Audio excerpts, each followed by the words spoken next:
যে মানুষকে কষ্ট দেয়, মানুষের বিশ্বাস নিয়ে খেলে, মানুষকে ধোঁকাবাজি করে তার মনটাকে ভেঙে চুরে চূর্ণ বিচূর্ণ করে দেয়, তাদের জীবনের সবচেয়ে বড় আযাব হচ্ছে এদের কবরের আযাব মাফ হয়।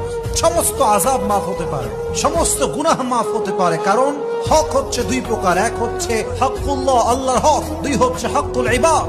যে বান্দা আল্লাহর হক নষ্ট করে, আল্লাহ চাইলে তাকে মাফ করতে পারে, কিন্তু যেই বান্দা আরেক বান্দার হক নষ্ট করে, ওই বান্দা যতক্ষণ পর্যন্ত মাফ না করে তার গুনাহটা মাফ হয় না। কবরে এটা আজীবনের জন্য আযাবের কারণ হয়ে যায়। অতএব কাউকে কষ্ট দেওয়ার পূর্বে হাজারবার ভাববেন, এই কষ্ট আজকে আপনি দিবেন, আজকে বিশ্বাস নিয়ে খেলবেন, আজ কারো মন ভাঙবেন, আপনি আগামীকাল কবরের বাসিন্দা হয়ে যাবেন। কিন্তু ওই বান্দা যদি আপনার কষ্ট পেয়ে কেঁদে যায়, কষ্ট পেয়ে মন ভেঙে যায়, আপনাকে মাফ না করে, আপনার কবরের